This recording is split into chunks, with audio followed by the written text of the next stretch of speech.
आप सभी का स्वागत है फ्री स्टडी चैनल पर। प्रीवियस ईयर के क्वेश्चन करने वाले हैं जो कि 2018 में लिया गया था। ये शिफ्ट सेकंड थी, ठीक है, दोपहर की शिफ्ट थी। ये 2018 का पेपर है। जूनियर एग्जीक्यूटिव का जो सिग्नल एंड टेलीकम्युनिकेशन है वो यहाँ पर करने वाले हैं और ये पूरे पेपर जो है वो अच्छी तरीके से एनालाइज किया जाएगा, ठीक है, जिससे कोई भी दिक्कत हो ना और आप देख सको कि पेपर जो है वो लेवल किस तरीके से रहता है और किस तरीके से आपको पढ़ना चाहिए, क्योंकि अभी भी 2 से 3 महीने रह रहे हैं एग्जाम को, ठीक है। तो आराम से तैयारी करोगे तो पेपर क्लियर हो जाएगा। बाकी बढ़ता हूँ आगे। इसमें सेशनल वाइज दिए गए थे, जैसे कि आपका जो मेजरमेंट, इंस्ट्रूमेंट एंड मेजरमेंट है उसके 10 क्वेश्चन आ गए। फिर इलेक्ट्रॉनिक्स कम्युनिकेशन है, एनालॉग कम्युनिकेशन है।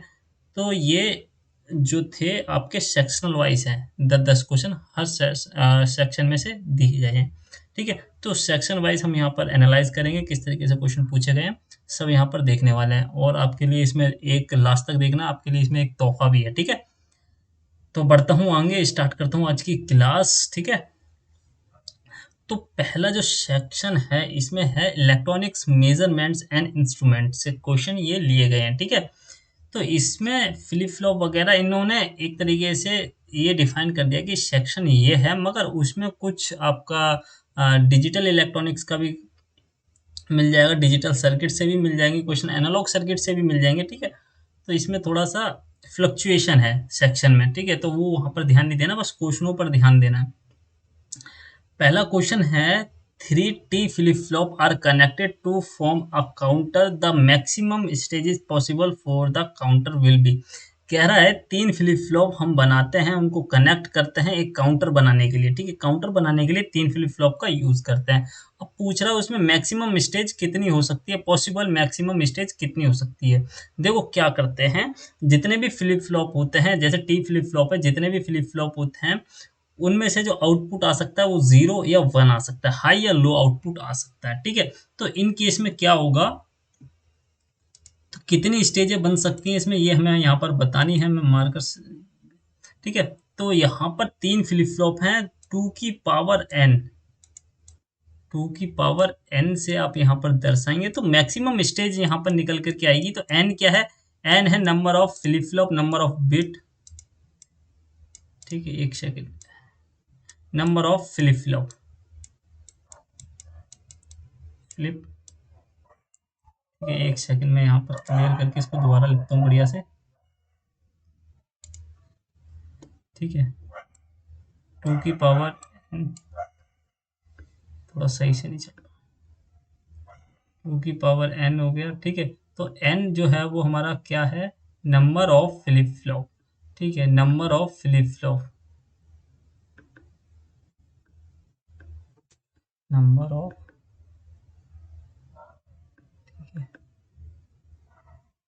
फ्लिप फ्लॉप, मैं ऐसे लिख देता हूँ इसको, ठीक है। थोड़ा फास्ट करने की कोशिश करूंगा मैं इसको, ठीक है।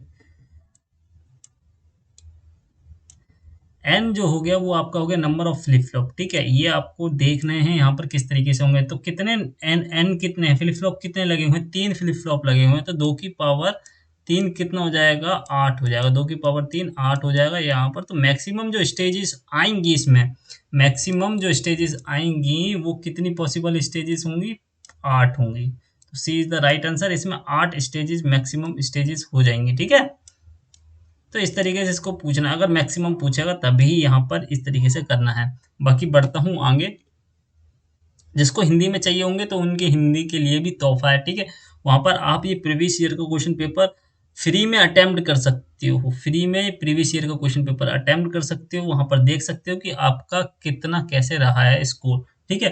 तो यहाँ पर दूसरा क्वेश्चन है, कह रहा 4 bit serial in parallel out shift register है, इज इनिशियली सेट किया जाता है 111, ठीक है। The data 1010 is applied to the input after 3 clock cycle, the output will be. कह रहा है कि 4 बिट का सीरियल इन पैरेलल आउट है, ठीक है, सीरियल इनपुट और पैरेलल आउटपुट है, शिफ्ट रजिस्टर है। शिफ्ट रजिस्टर दरअसल होता क्या है वो भी यहाँ पर हम देख लेंगे। और जो आउटपुट इनिशियली जो आउटपुट दिया गया है वो 111 सभी में फीड दिया हुआ है, फीड किया हुआ है, ठीक है। तो हम यहाँ पर 4 बिट दिया हुआ है तो 4 फ्लिप फ्लॉप बना लेते हैं, क्योंकि हर एक फ्लिप फ्लॉप 1 बिट अपना डाटा स्टोर करता है, ठीक है। तो यहाँ पर मैं 4 फ्लिप फ्लॉप बना लेता हूँ। ठीक है, जो भी हमारा शिफ्ट रजिस्टर बनता है वो कौन से फ्लिप फ्लॉप से बनता है, वो डी फ्लिप फ्लॉप से बनता है। ये आपको याद में रखना है कि डी फ्लिप फ्लॉप यूज किया जाता है शिफ्ट रजिस्टर के बनाने के लिए। ठीक है, और शिफ्ट रजिस्टर का प्रयोग क्या होता है, ये डाटा को क्या करता है, शिफ्ट करता है, इसलिए इसको शिफ्ट रजिस्टर भी कहा जाता है। ये बात भी आपको याद रखनी है। ठीक है, ये है हमारा डी। ठीक है, ये हमारा क्या है, यहाँ पर हमारी क्लॉक पल्स दी जाएगी। ठीक है, ये हमारा डी है और यहाँ से हमारा क्यू निकलेगा। ठीक है, यहाँ से क्यू डैश, ये क्यू थ्री हो जाएगा, फोर है ना, ये क्यू फोर, ये क्यू टू हो जाएगा और ये क्यू हो जाएगा आपका वन और ये क्यू हो जाएगा आपका ज़ीरो। ये क्यू हो जाएगा आपका डैश, यहाँ पर डी, यहाँ पर फिर क्लॉक, यहाँ पर क्लॉक, यहाँ पर डी और यहाँ पर क्यू बार। ठीक है, क्यू के ऊपर बार लगा दो सभी के ऊपर, यहाँ पर बार आ जाएगा, यहाँ पर डी आ जाएगा और यहाँ पर आपका क्लॉक, वही क्लॉक आ जाएगा। फिर क्लॉक का टर्मिनल बाहर निकालो, ये टर्मिनल बाहर निकालो। अब देखो इसमें क्या होता है, जब भी शिफ्ट रजिस्टर की बात की जाएगी, जब भी शिफ्ट रजिस्टर की बात की जाएगी तो इसमें क्या किया जाता है, इसमें सिंक्रोनाइज क्लॉक दिया जाता है। सिंक्रोनाइज क्लॉक में क्या होता है, इसमें सिंक्रोनाइज क्लॉक में, सर्किट में एक खास बात ये होती है, ये सारे फ्लिप फ्लॉप को एक साथ क्लॉक देता है, तो इसलिए इसको सिंक्रोनाइज क्लॉक कहते हैं और इसकी स्पीड असिंक्रोनाइज से ज़्यादा होती है। ये बात भी आपको याद रखनी है। अब जब सारे यहाँ पर जो हैं, ठीक है, वो यहाँ पर पैरेलली कनेक्ट कर दिए जाएंगे, सारे एक साथ कनेक्ट कर दिए जाएंगे, जिससे क्या होगा, एक बार क्लॉक देंगे तो सभी में वो क्लॉक चला जाएगा। ठीक है, अब यहाँ पर क्या करेंगे, डी में हम इनपुट देंगे, ये यहाँ से इनपुट देंगे। ठीक है, यहाँ से इनपुट देंगे और ये जो Q3 है वहाँ पर इसका आउटपुट आएगा और ये फिर फर्दर D जो नेक्स्ट फ्लिप फ्लॉप है वहाँ पर चला जाएगा। और इसका जो देखो सीरीज में हमने क्या दिया, इनपुट दिया, यहाँ से सीरीज में ये हमने इनपुट दे रहे हैं, ये यहाँ पर इनपुट दिया। ठीक है, अब Q से जो आउटपुट निकलेगा वो हमने यहाँ पर D पे इनपुट दिया। ठीक है, अब क्या होगा, यहाँ से पैरेलली इसका क्या निकलेगा, यहाँ से आउटपुट निकलेगा, इसके पैरेलली यहाँ से आउटपुट निकलेगा, यहाँ से आउटपुट निकलेगा और फिर देन यहाँ से इसका आउटपुट निकलेगा। तो 4 आउटपुट हो गए। अब ये क्या कह रहा है, यहाँ पर क्वेश्चन समझना है, फिर मैं आगे बात करता हूँ। इनपुट यहाँ पर देना है, आउटपुट आपका यहाँ पर निकलेगा। ठीक है, सभी के आउटपुट अलग रहेंगे। अब इनपुट बोला है कि सभी में 1 1 फीड किया गया है, इसमें भी 1 है, इसमें भी 1 है, इसमें भी 1 है और इसमें भी 1 है। ठीक है, तो हम इसकी एक टेबल बना लेते हैं, ट्रुथ टेबल। ठीक है, तो यहाँ पर हम करते हैं Q3, यहाँ पर हो गया हमारा Q2, यहाँ पर Q1 और यहाँ पर हो गया हमारा Q0। ठीक है, और यहाँ पर होगी हमारी क्लॉक।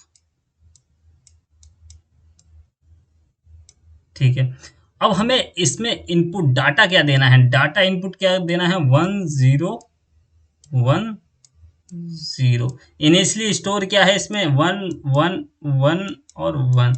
अब ये शिफ्ट रजिस्टर है, ये क्या करेगा, शिफ्ट कर देगा डाटा को, डाटा को शिफ्ट करेगा तो एमएसबी से एलएसबी साइड करता है, मतलब यहाँ से इस डायरेक्शन से इस डायरेक्शन में डाटा को शिफ्ट करेगा। जब हम यहाँ पर एक्सटर्नल क्लॉक देंगे तो पहला क्लॉक क्या देंगे, हम 0 देंगे, तो यहाँ पर हम जैसे ही हम यहाँ पर 0 देते हैं, ठीक है, 0 जाएगा इधर, तो ये आ गया आपका 0 क्लॉक। जैसे ही आपने 0 दिया, फिर ये 1 है वो आपका यहाँ पर शिफ्ट कर जाएगा Q2 पर। ठीक है, क्योंकि ये डाटा शिफ्ट करेगा यहाँ से, देखो यहाँ से डाटा आपका कहाँ जाएगा, इस पे D पे जाएगा, जो कि क्या है आपका D2 है। ठीक है, तो यहाँ पर डाटा शिफ्ट होगा, फिर ये डाटा यहाँ पर शिफ्ट होगा, ये जो 1 है यहाँ पर शिफ्ट हुआ, फिर ये जो डाटा है वो यहाँ पर शिफ्ट हो जाएगा। ठीक है, अब ये कौन सा क्लॉक है, ये आ गया आपका फर्स्ट। ठीक है, अब यहाँ पर हमें सेकंड पर करेंगे, सेकंड में क्या है, 1 देंगे अब यहाँ पर, और जैसे यहाँ पर 1 देंगे तो क्या होगा, जीरो आगे शिफ्ट कर जाएगा तो यहाँ पर आ जाएगा 1 और ये आ जाएगा यहाँ पर 0 और ये आ जाएगा आपका यहाँ पर 1 और ये आ जाएगा आपका यहाँ पर 1। ठीक है। अब तीसरी क्लॉक जब हम देंगे, तीसरी क्लॉक क्या देंगे, 0 देंगे। जब यहाँ पर 0 देंगे तो ये यहाँ पर शिफ्ट कर जाएगा तो यहाँ पर हो जाएगा 0, ये यहाँ पर शिफ्ट कर जाएगा तो यहाँ पर हो जाएगा 1, ये यहाँ पर शिफ्ट कर जाएगा तो यहाँ पर हो जाएगा 0 और ये यहाँ पर शिफ्ट कर जाएगा तो यहाँ पर हो जाएगा 1। तो क्या आ गया आपका 0101 आपका यहाँ पर राइट आंसर हो जाएगा। यानी कि जो थर्ड क्लॉक है, यहाँ पर थर्ड क्लॉक पर बताना था, ये देखो आपका यहाँ पर लिखा हुआ है कि आफ्टर थर्ड क्लॉक, तीसरी क्लॉक के बाद जो आउटपुट है वो क्या आएगा। तीसरी क्लॉक के बाद जो तीसरी क्लॉक है, यहाँ पर आपका आउटपुट क्या आ रहा है, ये आउटपुट हो गया आपका। ठीक है, ये आउटपुट है आपका, ये इस दोनों टर्मिनल पे आएंगे, यहाँ पर चारों टर्मिनल पर 0 1 0 1। ठीक है, तो B is the right answer आपका, यहाँ पर B is the right answer हो जाएगा। किस तरीके से करना है, शिफ्ट रजिस्टर क्या कहते हैं, सीरियल इन पैरेलल आउट किस तरीके से बोला जाएगा इसको, इसमें फ्लिप फ्लॉप कौन से यूज किए जाते हैं, वो यहाँ पर मैंने बेसिक से सारा कुछ बता दिया। ठीक है, बढ़ता हूँ आगे। ठीक है, कह रहा है S R latch is an example of. देखो एस आर जो जितने भी फ्लिप फ्लॉप होते हैं वो क्या काम करते हैं, वो डाटा को स्टोर करने का काम करते हैं, 1 बिट मेमोरी एलिमेंट का काम करा जाएगा। यहाँ पर सी इज द राइट आंसर है और कोई इसमें जानने वाली बात है नहीं। ठीक है, आपके लिए टेक्स्ट बुक लेकर के आया है। ठीक है, complete exit all mock test, मतलब इसमें क्या है, जितने भी आप DFCIL के जितने भी उसमें फ्री मॉक भी हैं, पेड मॉक भी हैं, आप उसमें से जितने भी फ्री मॉक हैं वो सारे वहां पर अटेम्प्ट करिए, जितने भी फ्री मॉक हैं वो सारे अटेम्प्ट करिए। टेक्स्ट बुक को डाउनलोड करिए। टेक्स्ट बुक डाउनलोड करने के बाद वहां पर आपको लिंक इसका डिस्क्रिप्शन में मिल जाएगा, कूपन कोड आपका देख सकते हो W4K1JS है। आप इसमें से पहले आप फ्री वाले ट्राई कीजिए। ठीक है, फ्री वाले ट्राई करने से क्या होगा, आपको एक्यूरेसी पता चलेगी अपनी। ठीक है, एक्यूरेसी और टाइम मैनेजमेंट पता चलेगा। फिर उससे क्या होगा, आप वो जो टेस्ट है वो कई बच्चों ने दिया होगा, वहां से आपको अपना कंपैरिजन पता चलेगा कि कहाँ पर आप स्टैंड करते हो। ठीक है, अगर आपको फिर और मॉक देने हों उसमें, तो आप ईयरली टेक्स्ट बुक ले सकते हो। यहाँ पर आपको 299 पेड नहीं करना होगा। यहाँ पर जैसे ही आपको W4K1JS डालोगे, कोड डालोगे, वैसे ही यहाँ पर 5% का डिस्काउंट मिल जाएगा, जिससे ये प्राइस और कम हो जाएगा फर्दर। ठीक है, इसमें आप जितने भी कॉम्पिटिटिव एग्जाम हो, जैसे DFCIL के जितने भी पेपर हो रहे होंगे उसमें करंट अफेयर के जैसे चलते हैं तो अपना अलग देना पड़ता है, उसमें करंट अफेयर के अलग उसमें मॉक होते हैं, जिससे आपकी करंट अफेयर की प्रैक्टिस होगी, GS की अलग से होगी। और जो आपके जो चैप्टर हैं इसमें, जैसे डिजिटल इलेक्ट्रॉनिक्स, एनालॉग इलेक्ट्रॉनिक्स, ठीक है, इनके चैप्टर वाइज टेस्ट अलग से होंगे और एक फुल लेंथ मॉक इनमें 12 या 10 दिए गए हैं, वो आपके डेट वाइज होते रहेंगे। तो उसमें प्रैक्टिस आपकी, एक्यूरेसी आपकी, आप पढ़ तो रहे हो मगर एक्यूरेसी आपकी मॉक देने पर ही आएगी। ठीक है, फ्री मॉक लगा के एक बार देख लीजिए। ठीक है, कहाँ पर आप स्टैंड कर रहे हो। ठीक है, अगर आपको और आवश्यकता पड़ रही है मॉक देने की तो आप बाय कर सकते हो। ठीक है, अगर एक बार आप बाय करते हो तो 360 प्लस से ज़्यादा एग्जाम आप यहाँ पर मॉक उनके देख सकते हो, दे सकते हो यहाँ पर। ठीक है, यहाँ पर आप देख सकते हो इतने सारे। ठीक है, इंजीनियरिंग रिक्वायरमेंट पे आप क्लिक करते के साथ ही इतने सारे एग्जाम हैं, DRDO हो गया, इसरो हो गया, ठीक है, DFCCIL हो गया, रेलवे के जितने भी होते हैं पेपर सारे यहाँ पर, RPUNL सारे जितने भी, DMRC हो गया, LMRC हो गया, Noida metro, Lucknow metro, Mumbai metro, सारे सभी के यहाँ पर आपको एग्जाम मिल जाएंगे, कोई दिक्कत वाली बात है नहीं। ठीक है, बढ़ता हूँ मैं आगे। बाकी आप कूपन कोड ये लगा लेना तो 5% डिस्काउंट हो जाएगा। और मॉक जरूर देना है आपको। ठीक है, मॉक दोगे तभी पता चलेगा कुछ आगे का। 21,000 से ज्यादा इसमें मॉक टेस्ट है। ठीक है, बाकी बढ़ता हूँ मैं आगे, बाकी सब मैंने आपको बता दिया है।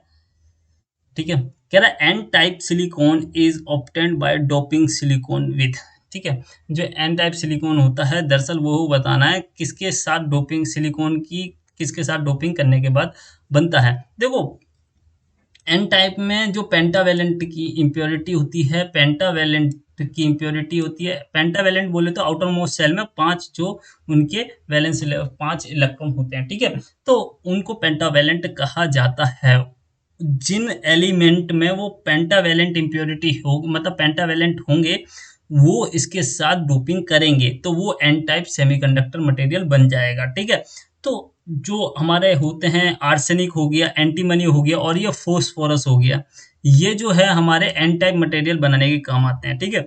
एल्युमिनियम हो गया, बोरोन हो गया, ठीक है, ये जो मटेरियल हैं ये हमारे पी टाइप सेमीकंडक्टर के मटेरियल बनाने के काम आते हैं, पी टाइप सेमीकंडक्टर मटेरियल बनाने के टाइप काम आते हैं, ठीक है।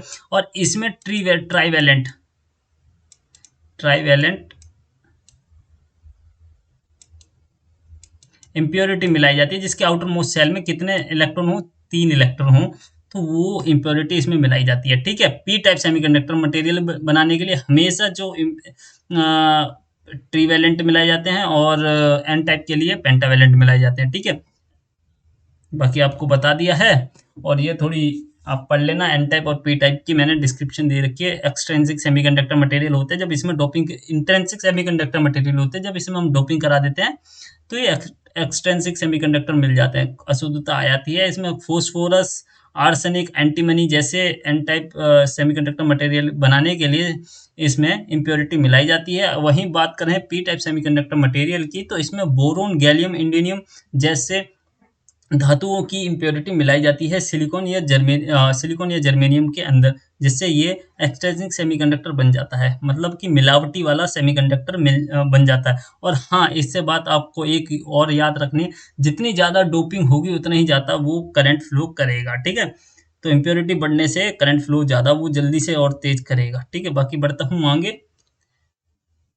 कह रहा है एक room has a fan with two, देखो एक रूम में दो स्विच हैं, ठीक है। फैन ऑन हो जाता है by any switch regardless of the position of second switch, ठीक है। जैसे ही दूसरे के विपरीत, जब पहले के विपरीत दूसरा स्विच जैसे ही ऑन होता है, तो क्या होता है, स्विच जो है वो ऑन हो जाता है। स्विच ऑन हो जाता है मतलब स्विच ऑन हो जाता है कि in the sense of fan on हो जाता है। जैसे कि कहने का मतलब ये है कि ये दोनों हमारे स्विच मान लीजिए, ठीक है, ये दो स्विच हैं, ये दोनों जीरो जीरो यानी कि ऑफ कंडीशन में है, जीरो जीरो यानी कि ऑफ,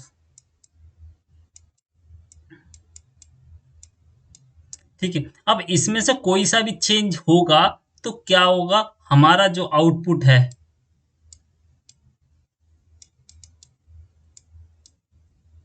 वो क्या हो जाएगा, हाई हो जाएगा, ठीक है। आउटपुट हमारा हाई हो जाएगा, अभी तो ये लो है, इस कंडीशन में लो रहेगा, ठीक है। और जब दोनों सेम रहेंगे स्विच, दोनों सेम रहेंगे स्विच यानी कि दोनों ऑफ रहेंगे या दोनों ऑन रहेंगे, तब ये कंडीशन पे ऑफ रहेगा यानी कि जीरो, जीरो बोले तो ऑफ, ठीक है, वन बोले तो ऑन।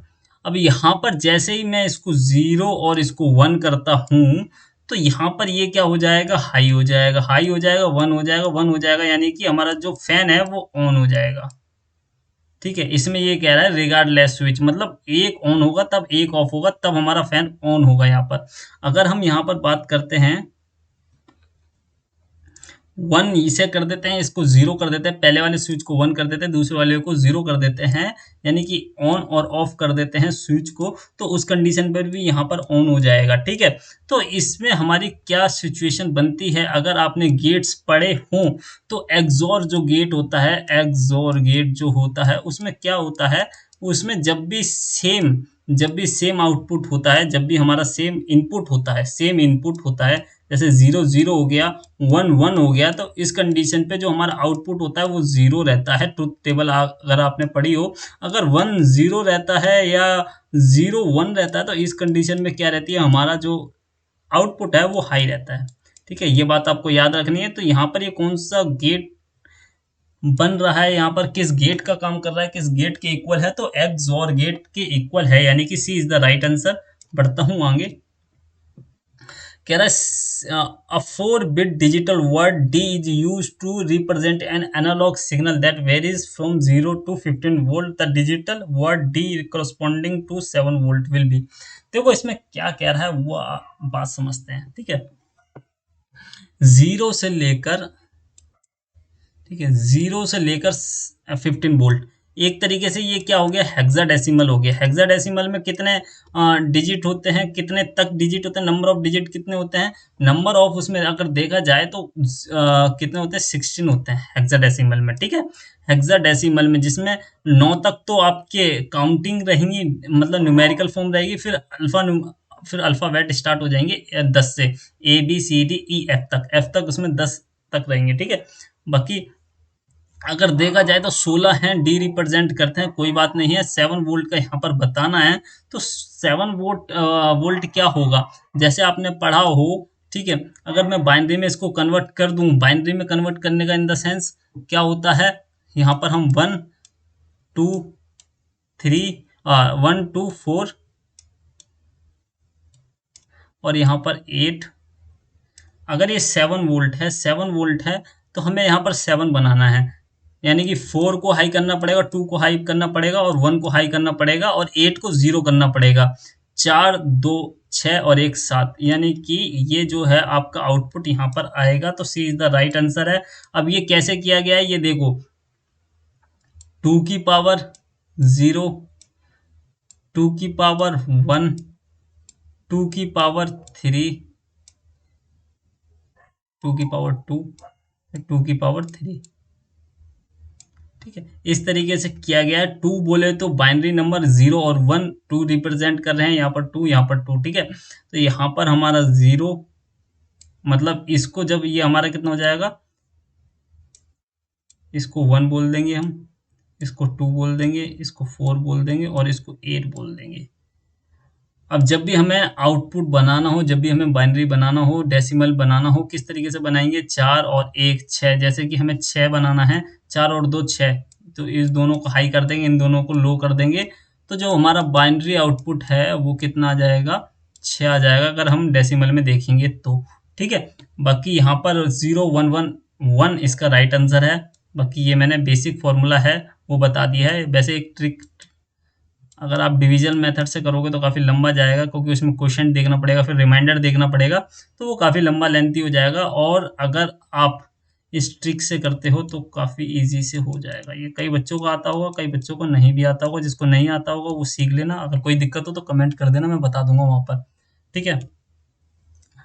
कह रहा है एक logic family show the following values, ठीक है। एक लॉजिक फैमिली है, उसमें ये वैल्यूज हैं। देखो मैंने अभी आपको फ्लिप फ्लॉप बताया था, जब फ्लिप फ्लॉप का क्यू जो था, क्यू में से आउटपुट निकलता है, तो वो आउटपुट देखो, नॉइज मार्जिन क्या होता है, पहले नॉइज मार्जिन समझो। नॉइज मार्जिन मतलब कि, नॉइज मार्जिन क्या होता है कि एक जो डिवाइस है या फ्लिप फ्लॉप है, उसमें नॉइस कितना रह सकता है, मतलब कितने नॉइस पर वो आसानी से इजीली टॉलरेट कर सकता है, उस पर काम कर सकता है, उस नॉइस से उस सर्किट को कोई भी हानि या कोई भी इंटरफेरेंस नहीं होगी, उसको नॉइस मार्जिन कहते हैं, ठीक है। अब यहाँ पर NMH का मतलब है नॉइज मार्जिन हाई, और NML का मतलब है नॉइज मार्जिन लो। लो और हाई दोनों ही मार्जिन यहाँ पर बताने हैं। VOH का मतलब है वोल्टेज आउटपुट हाई, ठीक है, इसका मतलब है वोल्टेज आउटपुट हाई।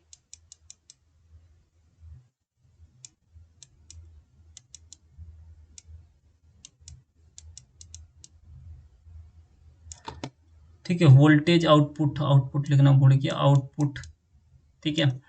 और वी ओ एल का मतलब है वोल्टेज लो आउटपुट,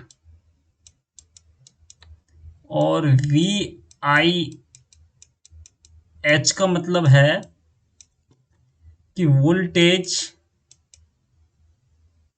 हाई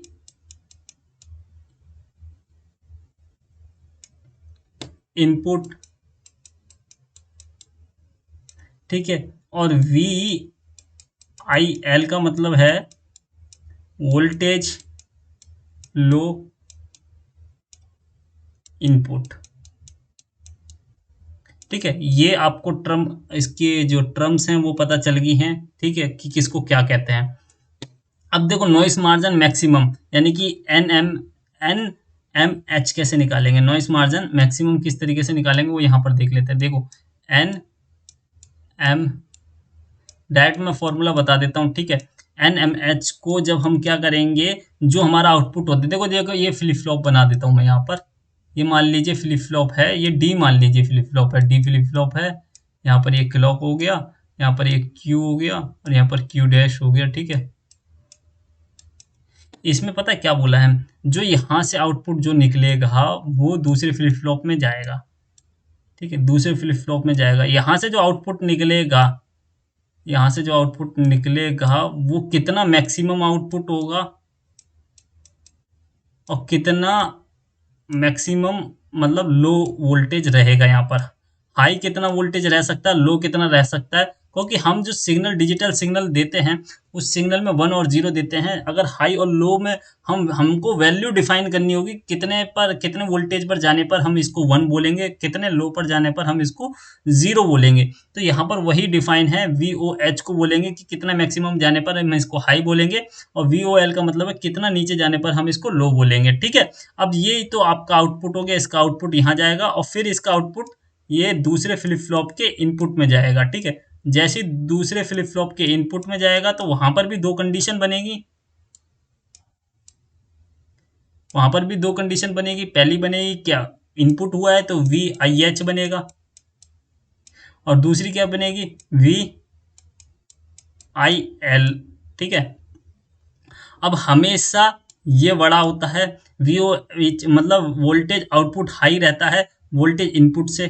ठीक है, और इस कंडीशन में क्या, वोल्टेज आउटपुट लो रहता है किससे, वोल्टेज इनपुट लो से। ठीक है, वो वोल्टेज इनपुट लो काफी ज्यादा उसकी वैल्यू होती है, मतलब वो बड़ा होता है वोल्टेज लो आउटपुट से। ठीक है, अब ये यहाँ पर बातें पता कर ली हैं। अब देखो क्या करते हैं, मैक्सिमम निकालना है तो मैक्सिमम निकालने के लिए, हाई निकालने के लिए, नॉइस मार्जिन हाई निकालने के लिए क्या करेंगे, दोनों हाई वाले को क्या कर देंगे, वो सब्ट्रैक्ट कर देंगे वोल्टेज आउटपुट और इनपुट को, आउटपुट में से इनपुट को माइनस करेंगे हाई में। तो यहाँ पर कितना दिया हुआ है, यहाँ पर कहाँ गया, यहाँ पर दिया गया है VOH 5 दिया गया है, VIH 3 वोल्ट दिया गया है। तो यानी कि 5 में से 3 घटा देंगे तो कितना आ गया हमारा, NMH कितना आ गया, 2 वोल्ट आ गया। अगर मैं वहीं बात करूँ NML की बात करूँ तो कितना होगा, इसमें से क्या करेंगे, VIL जब बड़ा है तो पहले VIL रखेंगे। VIL कितना है, 2 वोल्ट है।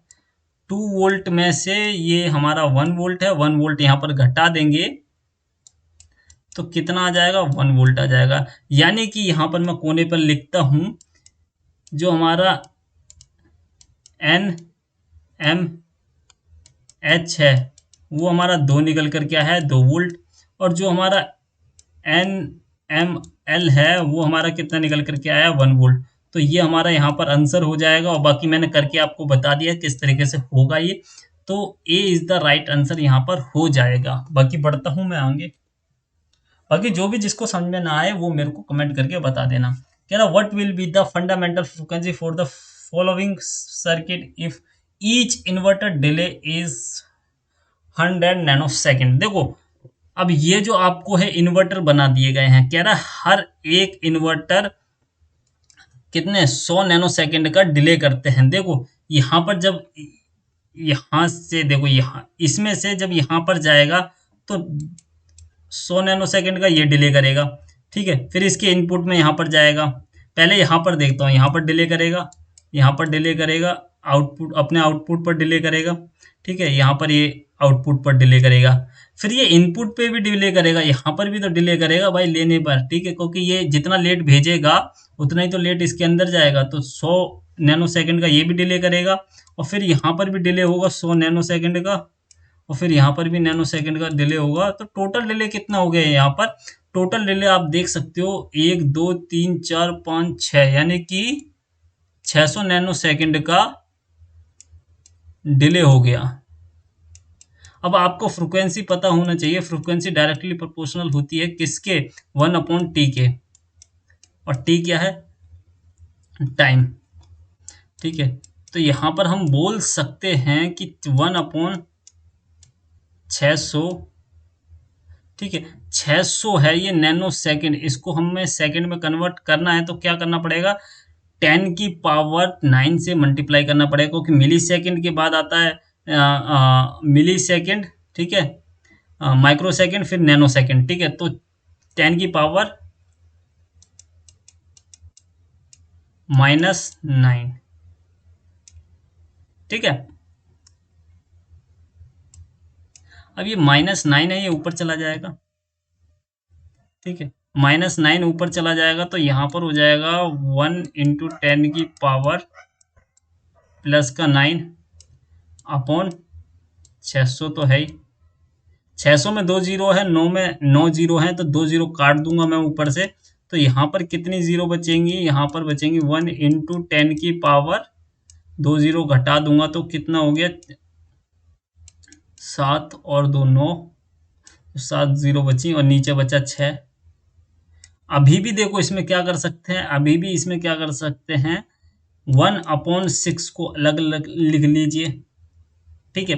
1/6 कितना होता है, 16.2/3, 16/2.3, ठीक है, इंटू कितना है, 7 है। 7 के अंदर देखो, इसको जब आप इसको काटोगे ना तो 16.2/3 आ जाएगा, ठीक है। अब ये जो आएगा वो 0 पॉइंट करके आएगा, 0.16 और यहाँ पर आ जाएगा 7, ठीक है, ये इस तरीके से आएगा। और यहाँ पर होगा 10 की पावर 7। अब देखो 3 जीरो अगर मैं इसमें से कम करूंगा तो इसको मैं किलो हर्ट्ज में लिख सकता हूँ, ठीक है। और फिर 3 जीरो कम करूंगा तो इसमें मैं इसे मैं क्या लिख सकता हूँ, मेगा हर्ट्ज लिख सकता हूँ। तो मैं डायरेक्ट यहाँ पर लिख सकता हूँ 1 × 6 × 7, मतलब 7 1.167 × 10 की पावर 1। अब जब 10 की पावर 1 है, यहाँ पर जीरो है, यहाँ पर पॉइंट है, पॉइंट हटाऊंगा तो नीचे क्या आएगा, एक जीरो आएगा। जीरो जब हमें एक डेसिमल पीछे करना हो तो यहाँ पर हम इसको काट देंगे, यहाँ पर इसको काट देंगे, तो यहाँ पर लिख देंगे 1.67 लिख देंगे, ठीक है। 1.67 क्या हो जाएगा, ये मेगा हर्ट्ज हो जाएगा, ठीक है। क्योंकि यहाँ पर जैसे 3 अगर मैं इसमें से घटाऊंगा तो कितने जाएगा, कितना बचेगा, 3 अगर मैं इसमें से घटाऊंगा तो 4 बचेगा, ठीक है। एक सेकंड, ये क्या हो गया, ठीक है। तो 4 बचेगा, 4 बचेगा 10 की पावर, तो किलो हर्ट्ज हो जाएगा, ठीक है। और फिर मैं फिर माइनस करूंगा इसमें से 3, तो यहाँ पर तो 1 बचेगा और यहाँ पर क्या हो जाएगा, मेगा हर्ट्ज हो जाएगा। और वही ये मेगा हर्ट्ज मैंने यहाँ पर लिख दिया है, और ये जो 1 है उस 1 को मैंने यहाँ पर लिख दिया, जो कि एक इसका जो दशमलव था, पॉइंट था, डेसिमल था, वहां से एक कट गया, ये कट गया, तो 1 डेसिमल पीछे, मतलब पीछे और खिसक गया, तो 1.67 मेगाहर्ट्ज हो गया यहाँ पर। तो D is the right answer हो गया। बाकी अगर वीडियो ज़्यादा धीमे हो तो तेज करके देखना, और कोई दिक्कत हो तो कमेंट कर देना, ठीक है। अब ज़्यादा दिक्कत है नहीं। Band gap of silicon, silicon का बैंड गैप यहाँ पर बताना है, दरअसल कितना होता है ये सभी को पता होना चाहिए। C is the right answer, C is the right answer. 1.12 electron volt होता है यहाँ पर। 10वां क्वेश्चन, ये इसका सेक्शन का लास्ट क्वेश्चन है, ठीक है। Decimal 14 convert into grey code. देखो डेसिमल 14 को ग्रे कोड में कैसे कन्वर्ट करना है। पहले 14 को हम कन्वर्ट करेंगे किसमें, किसमें कन्वर्ट करेंगे, इसको हम बाइनरी में कन्वर्ट करेंगे, ठीक है। ये हमारा डेसिमल है, इसको बाइनरी में कन्वर्ट करेंगे, ठीक है। ये 14 है, यहाँ पर मैंने क्या बताया था, 8421, ठीक है। नंबर को, डेसिमल नंबर को रिप्रेजेंट करने के लिए मैंने ये नंबर बताए थे आपको। यहाँ पर 14 है, 14 कैसे होगा, देखो 8 और 4 12 और 2 14, यानी कि ये भी हाई, ये भी हाई और ये भी हाई, और ये 0 हो गया, ठीक है। तो ये बाइनरी फॉर्म हो गई। अब इसको हमने डायरेक्टली डेसिमल को बाइनरी में, ये 14 डेसिमल को डायरेक्ट हमने बाइनरी में कन्वर्ट कर लिया, ठीक है। अब डिवाइड यहाँ पर करने की जरूरत नहीं पड़ी क्योंकि मैंने ये फॉर्मूला आपको बता दिया है, ठीक है। डायरेक्ट फॉर्मूला यहाँ से हो चुका है। अब इसको ग्रे कोड में कन्वर्ट करना है। देखो ग्रे कोड में कन्वर्ट करने के लिए क्या करते हैं, first digit as it is लिख दी जाती है, फर्स्ट डिजिट को एज इट इज लिख दी जाती है। फिर फर्स्ट और सेकंड का क्या करते हैं, इसमें एक्सोल लगाते हैं। क्या लगाते हैं इसमें, फर्स्ट जो हमारी हो गई, इसको मैं ए बोल देता हूँ, इसको बी बोल देता हूँ, इसको सी और इसको डी बोल देता हूँ, ठीक है। अब जो फर्स्ट एज इट इज लिख दिए, अब जो सेकंड टर्म आएगी यहाँ पर हमारी बी, जो टर्म आएगी, जो बी होगी वो क्या होगी, देखो यहाँ से मैं लिख देता हूँ,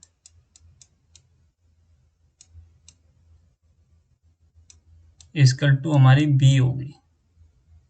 ये क्या हो गया हमारा एक्सॉर। और एक्सॉर में क्या बताया था मैंने, जीरो और जीरो क्या होता है, जीरो होता है। वन और जीरो क्या होता है, वन होता है। और जीरो और वन क्या होता है, ये भी वन होता है। और वन और वन क्या होता है, ये भी जीरो होता है। ठीक है, सेम वाले हमेशा जीरो रहते हैं और अपोजिट वाले हमेशा हाई रहते हैं। तो यहाँ पर आपको देखना है वन और वन, ए और बी क्या हो गया, यहाँ पर जीरो आ गया। ठीक है, अब इसी तरीके से यहाँ पर ए भी है। अब बी और सी निकाल, बी और सी का करेंगे, अब यहाँ पर हम एक्सोल लगाएंगे बी और सी में। ठीक है, बी और सी में, जिससे हमारा क्या निकलेगा, सी निकलेगा। अब यहाँ पर इसमें एक्सोल लगाएंगे तो एक्सोल लगाएंगे, वन और वन क्या हो गया, जीरो। यहाँ पर भी ये लो हो गया। ठीक है, अब सी और डी में एक्सोल लगाएंगे, जिससे हमारा क्या निकल करके आएगा, डी निकल करके आएगा। और वैसे ही यहाँ पर हम एक्सोल लगाते हैं तो क्या हो जाएगा, वन और जीरो अगर डिफरेंट है तो क्या आउटपुट आता है, वन आउटपुट आता है, यानी कि आउटपुट हाई आता है। तो जो हमारा ग्रे कोड कन्वर्ट हुआ है, 14 को हमने जो ग्रे कोड में कन्वर्ट किया है, ये 14 को हमने किस में कर दिया, ग्रे कोड में।